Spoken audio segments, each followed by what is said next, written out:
আসসালামু আলাইকুম, কেমন আছেন সবাই? আশা করি সবাই খুব ভালো আছেন। আমিও আল্লাহর রহমতে অনেক ভালো আছি আপনাদের দোয়ায়।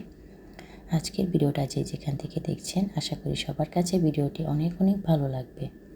যদি ভালো লেগে যায় ভিডিওটা একটা লাইক দিয়ে দেখা শুরু করবেন। আপনাদের একটা লাইক আমার ভিডিওটা অনেক দূরে ও সবার কাছে পৌঁছাতে সাহায্য করবে। এই তো দেখেন শীত চলে গেছে, কিন্তু শীতের যে পিঠাগুলো এখনও পর্যন্ত খাওয়া হয়নি। এই পিঠা শীত গরম যে কোনো সময়ই সিজনে খাওয়া যায়, তবে কেন জানি আমার মানে যে সময় খাওয়ার কথা ছিল সেই সময় আর খাইতে পারিনি। এখন হঠাৎ আর কি মন চাইলো, কবে থেকে আর কি চিন্তা করছি এই পিঠা একদিন বানাবো। তা আমার না হুটহাট যখন যেটা মনে হয় তখন সেটা করে ফেলি। যখন শরীর খারাপ থাকে তখন কিছু বানাবো এরকম মনে করি, চিন্তা করি, কিন্তু শরীরের অবস্থা যদি খারাপ থাকে তখন কিন্তু আর বানাতে তেমন একটা ইচ্ছেও জাগে না। তাই আজকে একদিন 2 দিন যাবৎ একটু শরীরটা সুস্থ আছে, এই জন্য হুটহাট করেই একটা জিনিস বানিয়ে ফেলি। বানিয়ে ছেলে মেয়েদেরকে নিয়ে সবাইকে নিয়ে খেলে কিন্তু একটা অনেক আনন্দদায়ক ও ভালো লাগে। রোজা তো রমজান মাস চলে আসলো, আজকে কিন্তু 3য় রোজা চলছে। আমি কি করেছি, রোজার আগের দিনই এই পিঠাগুলো আমি বানিয়েছি।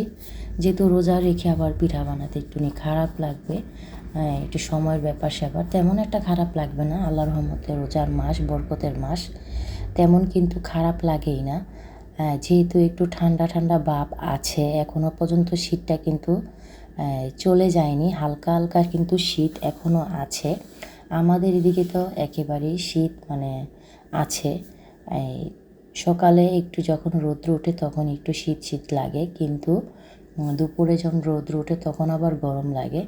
আবার বিকালে রৌদ্রটা চলে গেলে তখন আবার একটু ঠান্ডা লাগে। আর রাতে তো একেবারেই ঠান্ডা লাগে। এখনও পর্যন্ত কম্বল, বড় ভারী কাঁথা এখনও পর্যন্ত রাখিনি। তবে বাড়ি যে কম্বলটা আছে ওটা তুলে শুকিয়ে ভাঁজ করে রেখে দিয়েছি। পাতলা যে কম্বল এখনও রাখিনি। যাই হোক, এখনও কিন্তু শীতের আমেজটা যায়নি, এখনও রয়ে গেছে। তাই চিন্তা করলাম শীতের সিজনে তো খেতে পারিনি, যেহেতু শাশুড়ি মা অসুস্থ, আমার মা অসুস্থ, সবাইকে নিয়ে আমার যে কোনো একটা জিনিস খেতে ইচ্ছে করে, কিন্তু সবাই যদি না খেতে পারে অসুস্থর কারণে, আমি তখন কিছু করি না। তাদের অসুস্থতার কারণে কিংবা তাদের দেখা গেছে অসুস্থ থাকলে সব কিছু আমারই করা লাগে, এই জন্য তখন আর কিছু করতে ইচ্ছে করে না।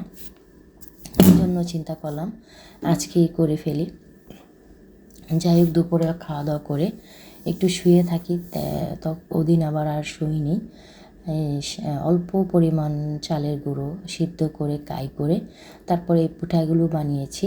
কোনো ডিজাইন কোনো ইউটিউবেতে দেখিনি, নিজের থেকে যখন যেটা মনে হয়েছে সেটাই করেছি। কেমন হয়েছে পিঠার ডিজাইনগুলা আমাকে অবশ্যই কমেন্টে জানাবেন। সহজভাবেই করেছি। সামান্য টুথপিক আর হলো ক্যান্ডি যে এগুলো আছে, কি বলে, মোজোর যে ক্যান্ডি ক্যাপগুলো আছে ওগুলো আমি কেটে সুন্দর করে আমি বানিয়ে নিয়েছি। তবে টুথপিক দিয়ে সুন্দর করে হয়েছে। আর সাইডের যে কিরিকাটাগুলো ওটা দিয়ে করেছি। আর এগুলা সব কাঁটা চামচ দিয়ে করেছি। এই যে স্টার শেপের যে ফুলগুলা দেখছেন, সূর্যমুখী ফুলের মতন দেখা যাচ্ছে, এগুলো আমি কাঁটা চামচ দিয়ে করেছি হাতেই, আর আঙ্গুল দিয়ে একটু চেপে চোখা টাইপের করে নিয়েছি। কেমন হয়েছে অবশ্যই জানাবেন। বিকালে তো এগুলা বানালাম, কিন্তু এই তো শীতের যে আরেকটা খুব মজাদার ফেমাস পিঠা সেটা হলো ভাপা পিঠা। এটাও কিন্তু শীতের যে সিজনে একবার খেয়েছিলাম, ওই সময় আর এমন ভিডিও করা হয়নি। তো এখন চিন্তা করলাম যেহেতু ননদের হাজব্যান্ড বাসায় আছে, চলে যাবে বাইরে, তো চিন্তা করলাম তাকে নিয়েই খাই। তো হঠাৎ করে মনে করেন রাতে আবার এগুলা বানিয়ে তার আগের দিন খেয়েছি।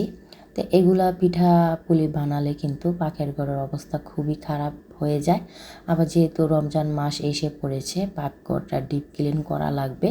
তারপরে পরের দিন আমি রাতে থেকেই পুরা পাকের ঘরটা, রান্নাঘরটা আমি ডিপ ক্লিন করে নিয়েছি।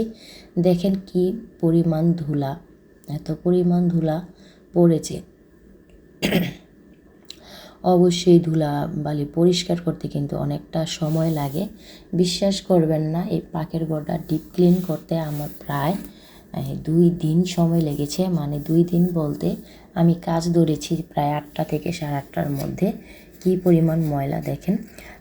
আমার কাজ করতে করতে 2 দিন 4টা বেজে গেছে, মানে ভোর 4টা বেজে গেছে, এমন একটা অবস্থা।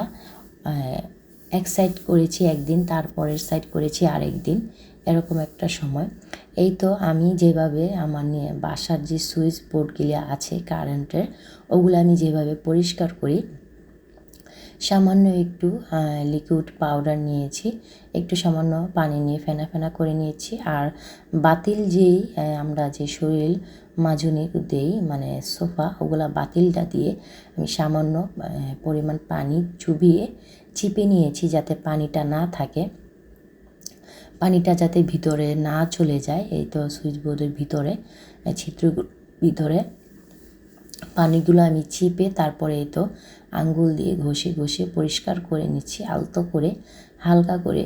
এই সুইচ বোর্ডগুলো দেখবেন যখন আমরা হাতে এগুলা লাগাই, হাতে কিন্তু অনেক ময়লা আবর্জনা থাকে। ওগুলা থাকতে থাকতে মানে যখন আমরা চালু করি, অন করি, তখন এই তো সুইচ বোর্ডগুলো কালো হয়ে যায়। আমার গলাটা একেবারেই ভাঙা, এই জন্য ভয়েস দিতে অনেক কষ্ট হয়। মানে ভয়েসটা দিতে এত এত কষ্ট হয় কি বলবো, ভয়েস আটকে আটকে যায়, এরকম একটা অবস্থা। দেখেন আমি সুইচ বোর্ডগুলো খুব সুন্দর করে পরিষ্কার করে নিয়েছি। একে একে করে কিন্তু বাসার সবই সুইচ বোর্ড পরিষ্কার করে নিয়েছি। দেখতে কিন্তু মাশাআল্লাহ একেবারে নতুনের মতো লাগে। আপনারা কিভাবে করেন অবশ্যই জানাবেন। দেখেন আমি ফ্ল্যাশ দিয়ে দেখিয়ে দিচ্ছি কি সুন্দর পরিষ্কার হয়েছে। সব সাইডের সুইচ বোর্ড আমি এভাবে পরিষ্কার করে নিয়েছি। তারপরে আমি চিন্তা করলাম যে উপরে ঝুলগুলো পরিষ্কার করে নিই। এগুলা কিন্তু রান্না করার সময় চিটচিটে ভাপও থাকে, প্লাস কিন্তু ধুল জমে একেবারে খারাপ অবস্থা হয়ে যায়। আমার এখানে জানালার উপরে কিন্তু একজাস্ট ফ্যান নেই। কি করেছি, শুধু ইট দিয়ে রেখে দিয়েছি, লাগাতে পারিনি। লাগাবো করে আর লাগানো হচ্ছে না।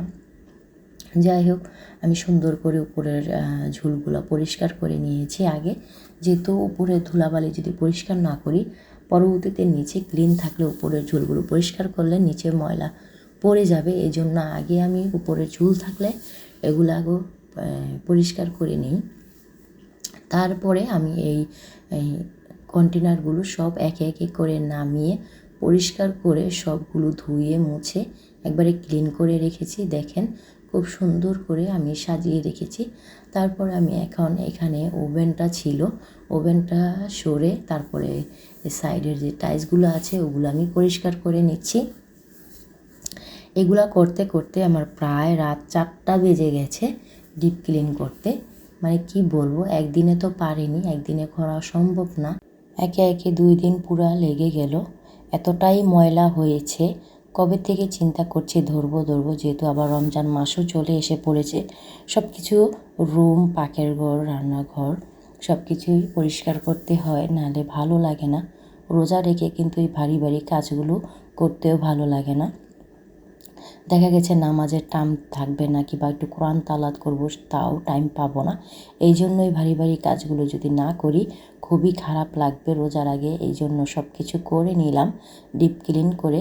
দেখেন কি সুন্দর, খুব ময়লা ছিল জায়গাটা, এখন ভালো করে পরিষ্কার করে মুছে নিয়েছি। তারপরে চিন্তা করলাম যে ওভেনটাও একটু পরিষ্কার করে নিই। ওভেনটাও আমি ভিতরে খুব সুন্দর করে কাপড় ন্যাকড়া ভালো করে ভিজে সুন্দর করে শুকনো একটা কাপড় দিয়ে মুছে নিয়েছি, আলতো করে, ভিতরে যাতে ময়লা যে ভাবটা আছে তা দেখবেন খাবার গরম করার সময় তেল চিটচিটে ভাব কিংবা একটু তেল কাস্টে হয়ে যায়, তখন কিন্তু একটা ওভেনের থেকে খাবার গরম করলে একটা গন্ধ আসে, সেই গন্ধটা আসবে না আপনারা যদি সাথে সাথে পরিষ্কার করে ফেলেন। আমি যখন খাবার গরম করি কোনো সবজি কিংবা কোনো তরকারি কিংবা যেটাই হোক, তখন দেখবেন এই ছিটে সাইডে খুবই দাগ হয়ে যায়। এই জন্য সুন্দর করে প্রতিটা সময়ই আমি পরিষ্কার করে রাখি। আচ্ছা, আজকের ভিডিওটা অনেক বড় হয়ে যাবে, তাই ভিডিওটা এখানেই শেষ করলাম। আল্লাহ হাফেজ, আসসালামু আলাইকুম।